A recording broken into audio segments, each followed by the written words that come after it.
afternoon. If you're just tuning in, this is Jack Dapaa Blues Heritage Radio. I'm Jack Dapaa Blues, and we celebrate our heritage, preserve blues music, and raise cultural and ethnic awareness of what I like to call African American tribal music and the Black experience. My next guest, okay, is doing big things and comes from a legacy of not just blues, not just sharecropping, not just Memphis and Mississippi and Chicago, but the actual how do I say popularizing of Black blues music in America, and she has a book out.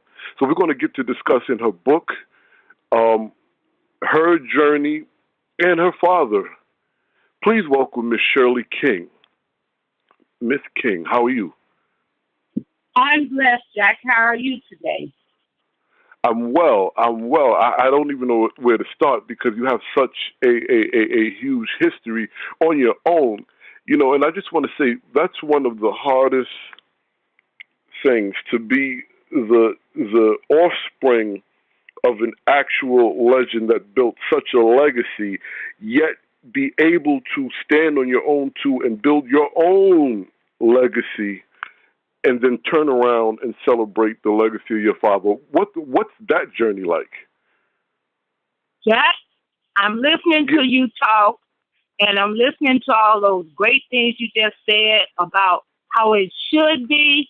But believe me, it's time for another book because it is definitely not like that. It has been one fight after another, and the book adds on to it.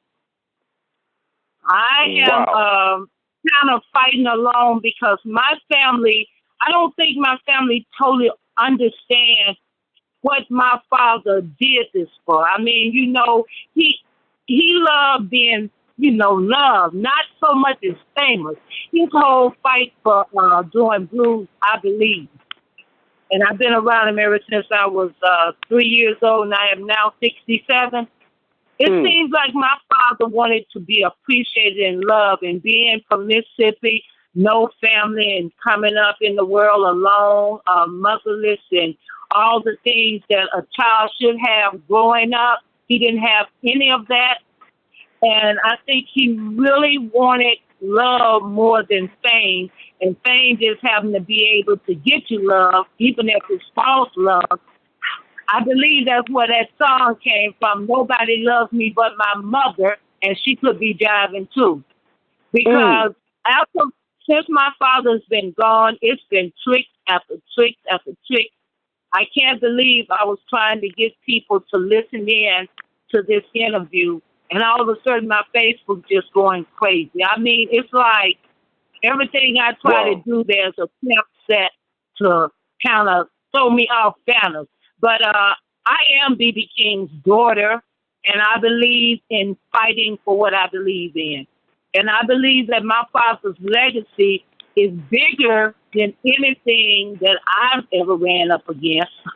And to try to keep it moving and keep it existing, which, you know, is a big job. And I'm doing it kind of single-handed, no manager, no promoter, no nobody. But everybody say, you need that or we can't let you do it. And it is just one fight after another. Talking about the book is in a standstill right now. Because after the people released the book on me and I didn't jump and they say, hi, I didn't do that, the book came to a standstill. I have the book and no selling and don't know how many are selling because the agent just, you know, pulled all that back because of something she did to me. And it's just, you know, nothing is really working right now. And I was listening to your first guest, Mr. Wheeler. I was listening to him, and I was so amazed by the things I have done, not because of B.B. King getting behind me, telling nobody to help me, the things that I've struggled and done on my own. And so many times I find that I'm up against people that have the right people behind them. So it doesn't matter if somebody hasn't did what I have done, they can rise further because my father told me not to swing on a coattail. And a coattail means, hey, don't come out here trying to be on shows with me so later on you can ride that thing. Come out here and make a name for yourself. So I didn't come behind anybody. I've never worked with anybody. I've never even been famous with my father, which many people have. And that's the thing that makes me know that my fight is bigger and it's more about Shirley King now than B.B. King because they're not going to let me do B.B. King. It's just not going to happen. You know, this book was supposed to push me in a different direction.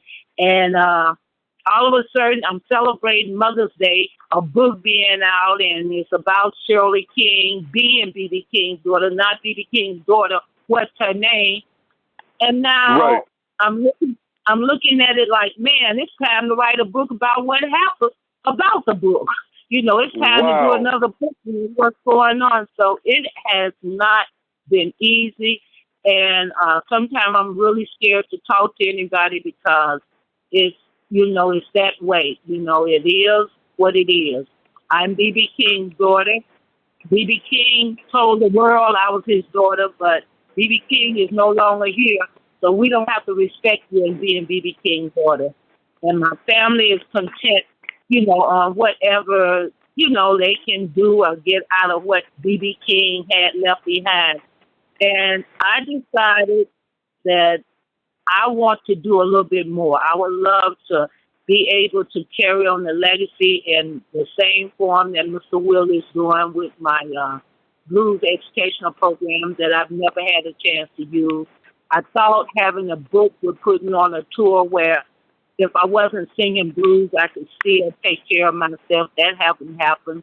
And so the legacy is not moving right now because, like I said, there have been a lot of hinders to make sure that if I'm going to live off of B.B. King's name, it's not going to be made easy. So that's why I'm doing a lot of shows. Let me ask you this, Shirley. Let me ask you this. Because you first and foremost, you said a mouthful, and I'm happy that you're comfortable to speak 100 with me and honestly on my platform, because a lot of people apparently don't understand the back-scene happenings of someone of that stature, and then the offspring coming up. Because it sounds like you're saying there are groups of people that are purposely stopping you from telling certain stories or doing certain things. Is that what you're saying? They're not so much as stopping me, but what happened is that if I do something and it doesn't go anywhere, then that means I don't get any attention. And long as I don't get any attention, I'm all right being B.B. King's daughter. Now, I started out doing Facebook Live before the book came out. And I was doing really well, reaching out to my dad's fans, my fans. And I've been in this business 46 years. I was 20 years behind my father. I was performing while my father was living. Unlike some of the kids that's coming out behind their parents that died many, many years ago and doing good, I've been out here working while my father was working. Okay. After my father passed, and with such a fight breaking out among the family and the managements and all that kind of stuff, and I stayed clear of all of that because I know my father was not that kind of person. So being absent of everything that was going on in the public, I just kept on trying to work. Not to start working. B.B. King died, and now I want to be famous being B.B. King's daughter. That's not where I started at. I started back to keep working. So if it hadn't been for an organization called Oak Street, I wouldn't have been working because everybody kind of flat out refused to hire me. Or, people were saying, well, what happened to your daddy's famous friends? Well, you have to ask them. Wow. I don't know. But everything started happening around the people that they wanted to happen around. And so I went to Oak Street. In 2 years, I was kind of all right in a place where I wasn't making a lot of money, but I was still able to take care of myself because my father was a great caretaker. He never stopped taking care of his family. Right up until the end, he never did. So when my father passed, it wasn't that I was dependent on him financially, but it was a little bit better when he was here on earth because nobody was in his spot yet. Everybody was, I'm sure waiting, but that spot was still, very much managed by B.B. King. Well, since B.B. King is no longer here, it's been a hell of a struggle. And the people that I trusted to help get this book deal for me, I thought were friends. Some kind of way, I'm the person on the outside with a book that ain't making me no money. A contract was signed with the book, and for 4 times a year I should be paid. I have not gotten paid but once. So, it seems like I'm studying doing things to help myself, but I'm not helping myself. And this interview today, I wasn't sure if I should do it because you don't know who's putting the trickery on you. You know what I mean? It's kind of like I do. Like Mr. Willer said, it's what's happening is that the people that control everything control it, and you don't really have enough insight to be your own business person. And there are some business persons sitting behind wanting a percentage, and once that's not given, you kind of on your own. So now you don't know. You can't swim if you don't swim and you don't have a lifeguard. You don't have some protection. So I'm just saying that my book was something to me that I was happy to say I had going. Now, it's like it doesn't even exist. I went out and bought 20 of my own books. 20. I didn't get a chance to sell none because I did 4 tribute shows to my father that I had little or no support. No support. And at the places that I did it at, they would promote anything else there normally. All of a sudden, mine wasn't really promoted, so poor turnout. And then one place where I did a show at, they wrote up a not good review of the show.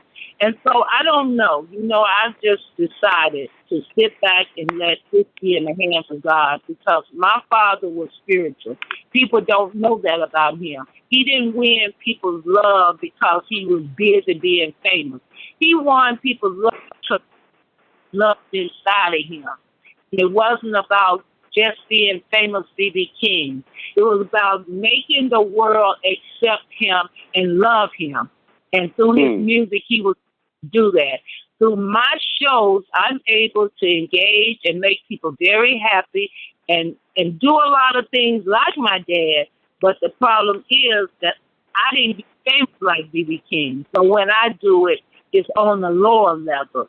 And my Facebook was one of the vehicles that I was using to connect with my audience live. Right.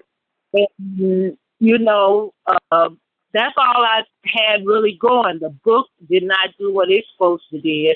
Never was a book signing. It never was a book tour. And then the little tour that did get set up came apart because of something else that happened before the book tour. So it's been like time for another book to write about the book. Well, Shirley, what, if you don't mind, what actually happened prior to the book tours that turned it sour? The situation that shouldn't have happened, and I care not to discuss that, because that might end up being a role in a case. So I can't really discuss that. But what I'm saying is that I have not found anybody to trust yet to help me push my daddy's legacy. And if I get involved with people that want percentage of this and percentage, they're not doing it for me. They're doing it because some people need a famous name to keep their name above water. And I just refused to give that because my father worked too hard. I didn't have him by my side because he was always out giving to the world. And the last thing my father told me before he left this earth is that he was so proud of the way I had did what he asked me to do, because he asked me not to, sing on his coattail, to, come out here and make a name for myself. Given a situation, I'll give you this example. One time, there are BB King clubs, all over the place, right? Not once have I worked in the BB King club. Not once.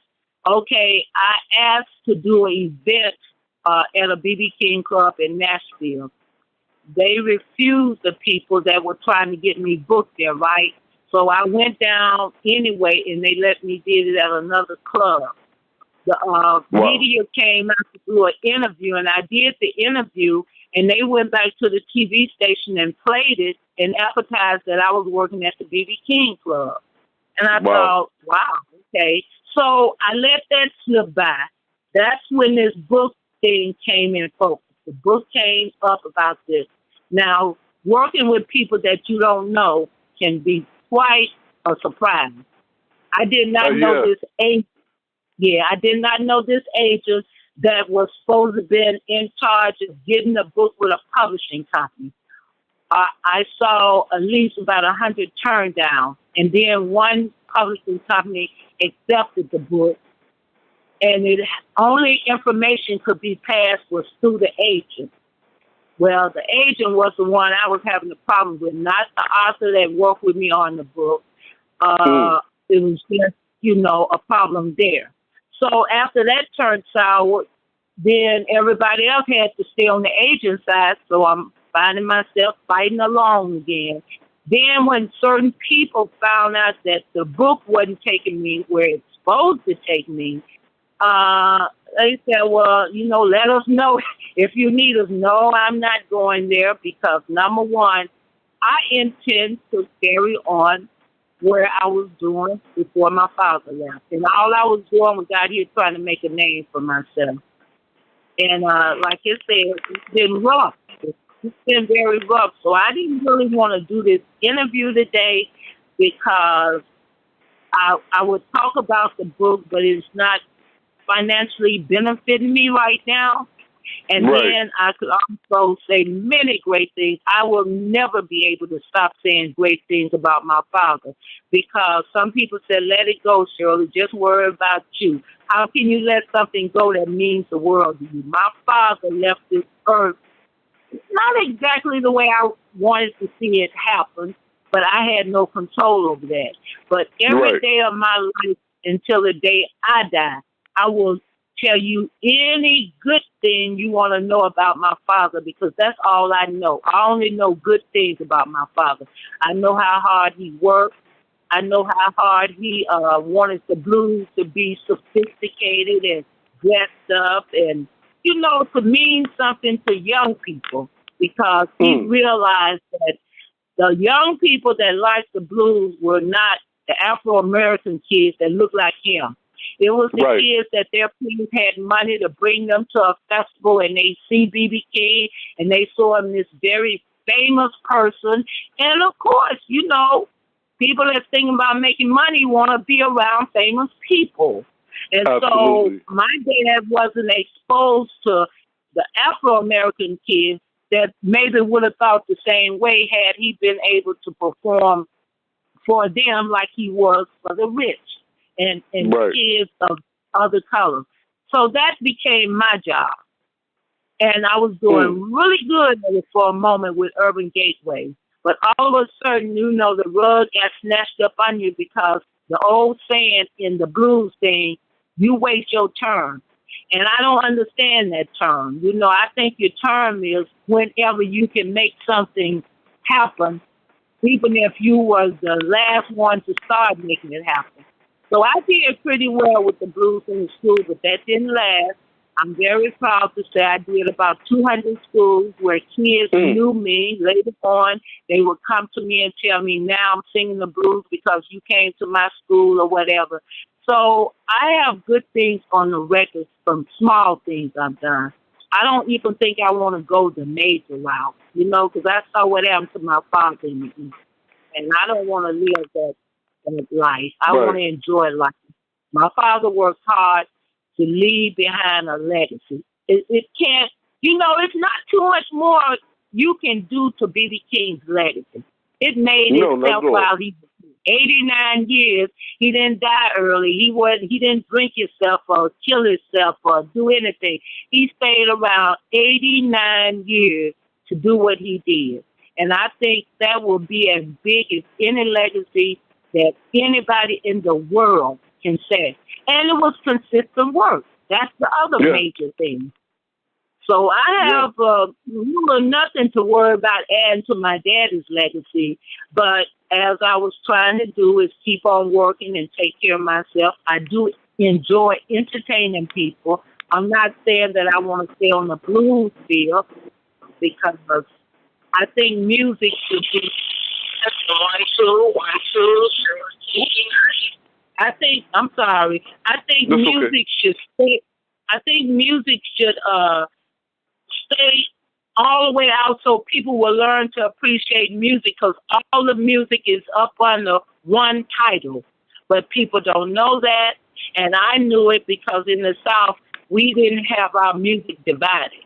On Saturdays, we did get a chance to listen to music. We heard gospel, blues, soul, R&B, country. I mean, the radio station played all the music. So I didn't grow up with the division of the music.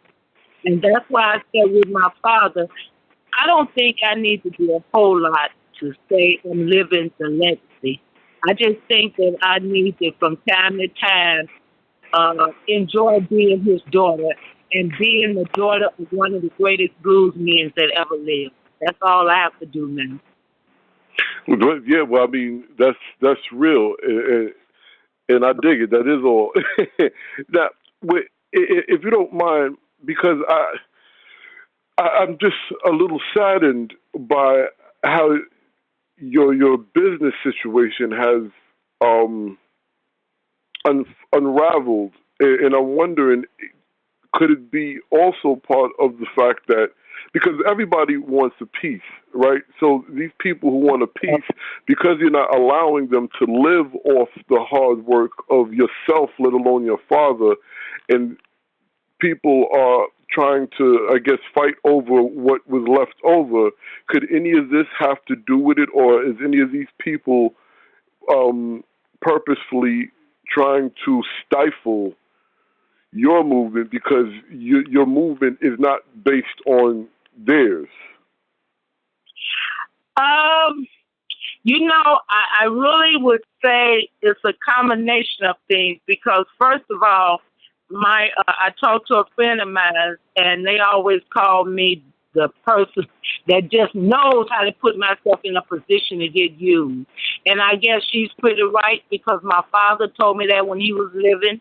He used to always tell me that I let people use me to try to get to him and stuff like that. So the person that I am believe in giving a person a chance.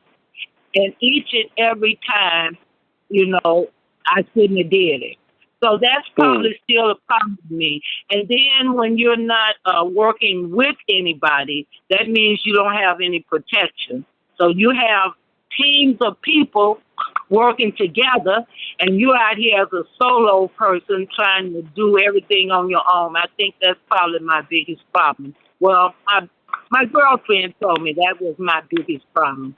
So since I'm 67, going on 68 years old, and I saw what happened to my father in the end, I don't think I want to fight for his legacy. I just want to be able to enjoy it because it's so big and major.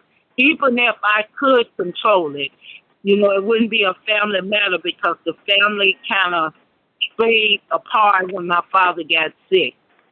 Oh boy!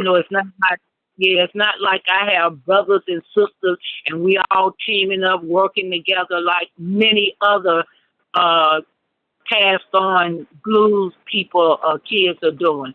I totally, am on this battlefield by myself. And because I go and try to be involved with people, I don't know. I don't know. The book should have did a little bit different. The book should have helped me get maybe tours of going to schools and stuff because I have my own blues in school program. It's never been used. I'm very good with connecting with people.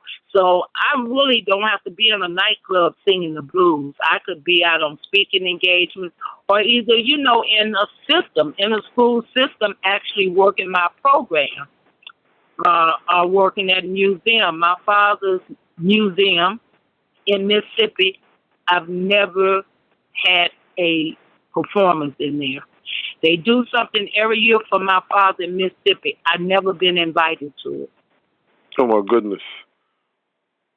So, I'm majorly, set up to know that if I'm going to do anything in my father's honor, it would be just to keep on loving him. Don't get so wrapped up and want to be a part of any of his business because it wasn't left that way for me. You know what I'm saying? Yes. I just did a thing with this lady out of Washington D.C. where they got Buddy Guys, a spokesperson for cancer. And his daughter and him is totally involved. Well, I remember when my father was living, nobody wanted me to do anything with my father, and they wanted me to take part in this thing that they're doing, the Daughters and Sons of the Legends. But the first event I did, I felt, oh no, can't do this one because the unity of me being B.B. King's daughter over everybody trying to make all the kids from different dead people that passed on famous. I'm not the one that, I guess, jump the highest or take the orders. So that didn't work very good. So I'm not going to be trying to be a part of nothing that I don't feel comfortable in. I'm going to try to just enjoy the rest of my life. That's what my father would have wanted. He never even cared. Let me ask you a question, Shirley, because I want to make sure that the audience is clear on that last experience that you shared with us. Because what it sounds like you're saying, and correct me if I'm wrong, that there are people who like to put together programs and events of the remaining living offsprings of these blues legends, yet in the process of doing that, whatever their agenda or purpose is, they are trying to force the legacies of these legends to do certain things, and whatever it was you did not feel comfortable doing because you thought it wasn't a good representation of your father's life. Is this what you're saying? Not really. What I'm saying, okay, I'll use an example. On this particular event, and I left out of there crying, on this particular event, it was the last place that I sit and watch my dad on the stage trying to be friends with, trying to, support his friends. This particular night, that book cover carries that night. I don't know how my author was able to get the guy that did the picture to release that for him to use. But the front cover of my book portrays that night at Buddy Guy when my dad was there. We walked in the door together, and I felt so honored and so important that day to walk in hand with my dad and perform. On the night that they did the Daughter and Blues thing there, they pulled down the theme for the pictures to show the fathers while the kids were up there performing, right? And I know in my heart that it is enough on video to have pulled down and showed me up there with my father, which I don't have to have because I was on stage with my father before he died. So I know that could have been done, but it wasn't done that night.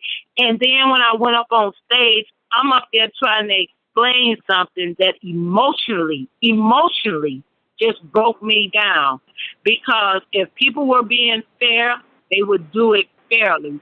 When all of a sudden I'm up there on the stage trying to get over and I see pictures the next day and a musician standing behind me with his frown on his face, I'm like, what was I doing wrong? I just don't get it. I don't. So no, I'm saying that I worked out here in the vineyard while my father was living long enough to have somewhat of respect. That's the only thing I'm asking. I need to be shown respect. But because I'm out here by myself and I haven't said, okay, somebody can have 15 or 20% of my money, because if you're not getting me work that I can get myself, then why am I paying percentage of doing what I can do on my own or without somebody? Now, the fact is that I don't want to do a lot of things that I've used to do because, number one, they would not benefit me at my age. I'm a cancer survivor. Not one person, not one foundation, not one person said, we're going to give you a fundraiser. I mean, people knew I had, was a cancer, going through cancer. Not one. Wow. Not a foundation, not another star, not a BB King friend, not a nobody. So I went through that quietly. I went through it, and God blessed me to get through it, the chemo and everything, and I'm still here. I'm not going to tell you I don't have bad days, but the days that I have bad days, I still say to God, I'm here, because 3 of my friends that deal with that same cancer, they passed right after finding out they were in stage 1. I was in stage 3. Wow. And I'm still here. So I have more to worry about just surviving and being in this world of confusion compared to trying to fight for my dad's legacy, because my dad, like I said, I don't think nothing else can be added to B.B. King's legacy. He has the love of the world. I live every day with people on Facebook telling me how much they missing my dad and how they miss hearing his voice and blah, blah, blah. And I tell them constantly, please, just like YouTube up. He did enough on YouTube. He got books out here, and one of the books that I tell people to buy, because I can tell you right now, those were B.B. King words. It wasn't nobody went around and researched and wrote this book on B.B. King. It was B.B. King words. And there's Blues All Around Me by Dave Ritt that right after wrote another book about Buddy Guy. This man wrote B.B. King words. He didn't create a B.B. King story.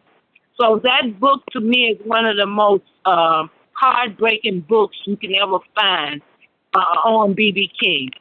My book probably touched a lot of that, because knowing that my father was never able to be a full-time father, but he was the best part-time father that anybody in the world could ever have, because he made things happen even though he wasn't in a place. In the end, he set it up where 40 to 50, sometime up to 60 people were following him from place to place, hanging out at all his shows. Wow. Anybody can say if they had B.B. King on a stage, half of the time people got paid to let the majority of his family sit on that stage. Most of the time, we didn't have to sit in the audience. So, I mean, I already know that my daddy was different from all the blues people I know in this world. But the fact is that he did all this, and he left me here behind. And I live my life on what Shirley King did. And when I looked at my promo and I looked at my daddy's promo, I got 3 and 4 bags of promo where I was doing really good when my father was living. I think I'll take that and check out with it. I don't think I'll worry about trying to do blues festivals and nightclubs and begging people to let me work. I don't think I need to do that anymore. I think I just Understood. need to try to live my life. And as far as the book is concerned, I really want to get you a copy because I put my heart and soul into helping this man help me create this book, and for me not to be making no money on it, and may have to end up going to court to even get what I owe. It hurts, you know. Absolutely. Yeah. So I want Absolutely. your fans. I want your fans to know this have nothing to do with Shirley King. Want nobody to feel sorry for her because Shirley King is pretty much a warrior like her father. But I enjoyed letting my father get all the limelight he desired. And he did love the limelight. He loved that. Because it was something he didn't get a chance to have as a kid. So Right. when he closed his eyes to go to rest, I decided I didn't want as much of this. You know, I still enjoy doing shows and everything, but I like to do them where they don't inconvenience me. And when I say that, I mean they don't cause me to come home and cry and stress at night trying to figure out why people won't treat me fair or why people feel like, you know, she thinks she's something because she B.B. King's daughter. I am. I'm sorry to say, I know who I am. That's right. I'm one of the world's greatest ever lived blues men, daughter. I'm Yeah. one of the men, I'm one of the daughters of a man that broke every record and threw the mole away. Okay? You tell me how many blues people, R&B, soul, or anybody you know that did as many shows as my father. This man was in his 80s still doing 225 and still selling out. That means that people love him. That means that people love what he was doing. And I heard Mr. Wheeler talk about Booker White. That was my daddy's cousin. He encouraged Wow, I didn't him. know that. I did not know. I was waiting. I said, you know what? This man is talking right into my conversation because I was going to mention about, it didn't start for me with B.B. King. It started with me with Booker White being my daddy's cousin. Mm-hmm. Wow. So I have two legacies that I can live. I have two, but I decide to basically base my stuff around me and my dad because I didn't get a chance to experience Booker White. I didn't get a chance to be involved in music when Booker White was doing it. But when it comes down to my history, and that's what my blues program is made up of. Nothing but B.B. King and Booker White, because my thing is that I could deal with my family's legacy, not try to, act like I know something about Howlin' Wolf, Muddy Water, any of those people, because I don't. Wow. Yeah, Booker White was my daddy's cousin. Yeah.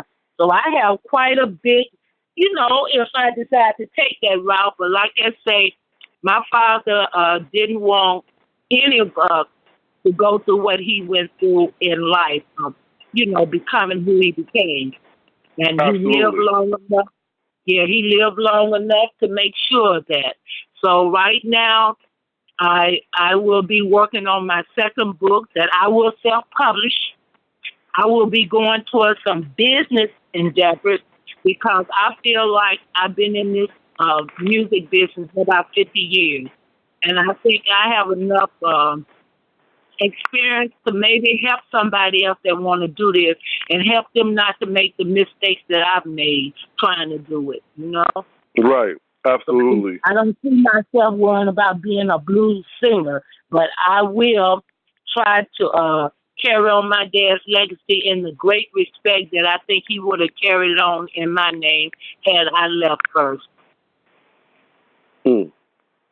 I hear that. I hear that. Now, let me just out of curiosity, any of these people that you work with or that is not showing the best integrity towards you in these business situations, are they also aware that your lineage is not just the biggest blues musician ever, but also one of the biggest historical blues legends, as is Bucko White? Are they aware of this? I don't know if they are or not. People, once it's BB King, that's big, okay? Even Yeah. though Book of White is a legacy before my dad, but BB King surpassed that. So, sometimes people meet me and they'll say to me, "Oh my God, you're approachable. I didn't know you were approachable." And I'm trying to figure out what? I looked at my dad. And he was always approachable. He would see people Absolutely. trying to get to him, and see, that's another thing I think that people have not embraced. They have not embraced. This man spent more of his time wanting to be friendly and loving to people. I'm the superstar. Tell my security to beat you away, and I don't do no autographs and all that stuff. My dad really took this thing to a whole new level of being a so-called superstar. I mean, if you could find a way to just let BBC you waving at him, you knew you had a picture or autograph, or you knew you had a BB King pen, or you knew he was going to give you a conversation. And don't mess around and get up on that bus. He was your best kid. So I sit and watch all this. I sit and watch, and if I can go around and ever find anybody like my dad, I probably would start calling him my dad, because I have not found him yet. No, I haven't. So my dad was a very unique guy, not because he was famous. He didn't get famous from being famous. He got famous from being nice, and people never stopped loving that. They knew that BB King wasn't a superstar that ever forgot nobody. People call me sometime and tell me how I was just blown away. I met your father and blah, blah, blah. And 20 years later, I went and saw him. Do you know he called my name? And I'm like, yeah. After meeting that many people, how do you suppose he remembered anybody? Because everybody was special to him. That was not just a fan. People were special to him. Everybody he met, everywhere he worked, everything he did. So, I have a lot of that blood in me, and because I am to that point, say, you might call me a little sensitive. Things that should be overlooked, I don't overlook them because I take this business very serious, like my father. I believe that if we leave a legacy of love here, that's when people never stop talking about us. That's when they never want to let us ever leave this earth. And everybody knows that everybody must leave this earth. I was looking at something the other day, and I was thinking about my dad every single day. For the 2 years, going in on 3 years he's been gone, it is so like he's not gone from me. His spirit talks to me all the time. And I just looked up, and every day, you remember he used to sing, "You Are My Sunshine, My Only Sunshine." I've taken on that. I've taken on that as him talking to me personally. So there's not a day go by that I don't talk to the son, because that to me is my dad. Let me know that he understands me and that he understands what I'm trying to do, but don't try so hard, because I did not leave you for you to struggle. I left you because it was time for me to go. But I also want you to stand strong and keep doing what you was doing, because that is what he said to me before he left this earth. And I just said the other day, 2 days ago, before all this rain kept coming, I said, thank you, Daddy, for letting me call you Daddy, and for being the best father a child could ever have. I love you.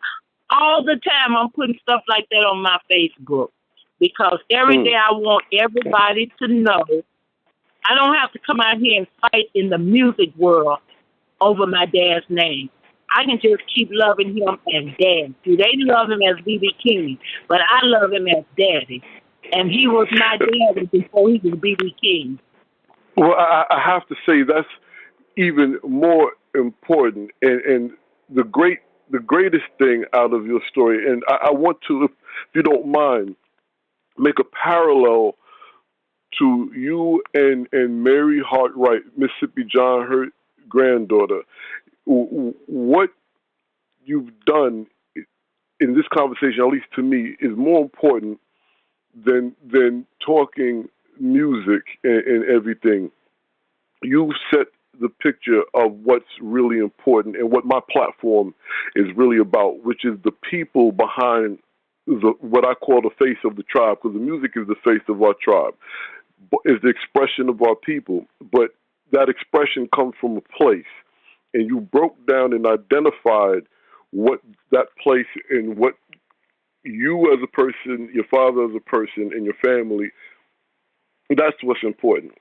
And I would encourage you to continue to preach the gospel on you, and if you want your father in a relationship as peoples, because most people don't even identify that our experience is what birthed the music that allowed B.B. King to be the face of the blues.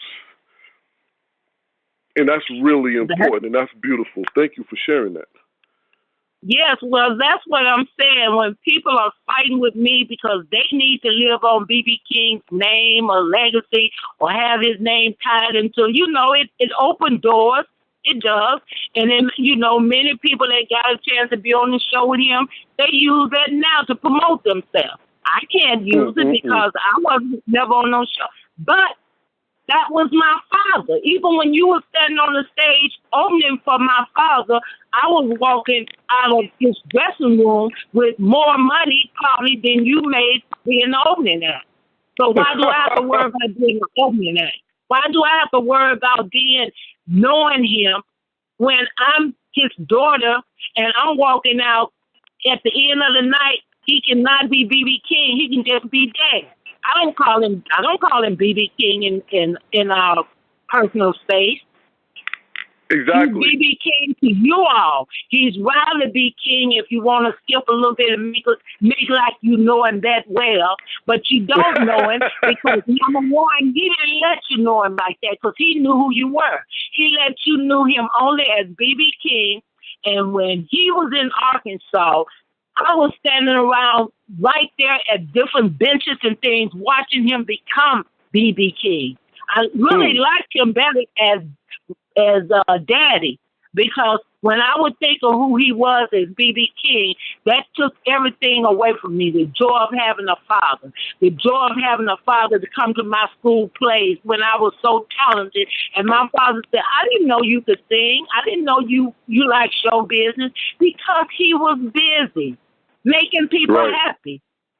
Wow. And I have all of that. You didn't get that. You only got the part that you created on making him famous.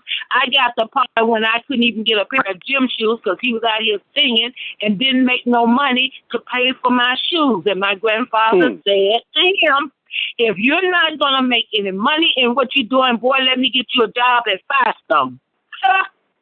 See, those are the things that people don't know. Don't try to take from me what's personal, because B.B. King was a God to you. B.B. King was a father to me. And that's what I knew better than anything. So if you want to get a real B.B. King movie, show, a book or whatever, you better let it be known that I can share that because I was there from 3 years old up until my dad left this earth. And that's why I say I'm going to sit back now and enjoy what my father did on this earth, because it doesn't matter to me. I can't add anything to what my father did. He done did it all. He did it and broke the mold. That's right. And so writing a book about the fight, that was not what I had in mind. Mine was about just truly letting people know my father from Shirley King's point of view. But the book took its form and it went where it went. I promise you this second book is just going to be about the love and the life of Shirley King and B.B. King. It has nothing to do with the fame, because the fame is the thing that takes all us kids under when our parents are way famous, and half the time don't nobody even know us, because they just looking at that one person. And then if you ain't got nobody smart enough to dig you up out of or somewhere and make you famous from being somebody's famous child, you're not famous. What have you done? What have you done that makes you famous? You ain't did nothing. And I tell my family that all the time. You guys run around want to be famous. Just first thing people want to know, do you play Lucille? Do you That's right. sing? So if you don't do none of them things, you just a famous wannabe. You ain't famous because of what you did that says, I am this person's person. You're famous because the name. Okay, if you don't have that name really, and it was given to you, you still got some more work ahead of you. So the thing is like I said, my father have did it all and let me sit there and been a scholar from the time I was 3 years old up until I was 66 years old. I watched my father. He was my teacher. I know how to do this thing with my eyes closed because I watched him and he knew I was watching him. And he knew I was learning. And he would tell me all the time how proud he was because he would read about me. People would come and tell him things about me. He kept up with me, which I did not know he was doing.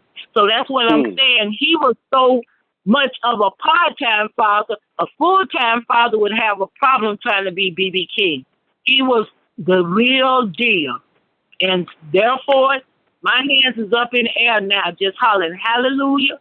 One day I will be with my dad again, but right now I'm going to enjoy life. That's what I'm doing, and that's what I want. That's what I want the fans to know.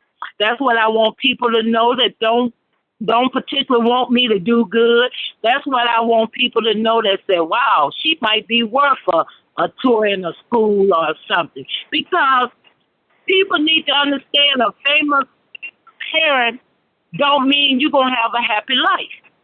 You're going to have to be a very strong person. Very strong. Listen. I think most famous people, kids, have different mental problems because of a famous parent. Oh, listen, look, Miss King, we have about 60 seconds left on this program. Okay. I will, if you don't mind, I would love to bring you back in the future just to discuss the last thing you said in regards of being the child of a famous person, because that's something people don't know about. I want to thank you for being on this show. It's been beyond amazing. Not because you're the son of a musical legend, but because you're Shirley King and you shared some real stuff with us. I want the people to know she sounds like she's available to come to the schools and have speaking engagements. I also want you all to know that this archive will be up soon. Donate to this channel. Look her up. Keep God first. We will be back tomorrow. Miss King, it has really been a pleasure.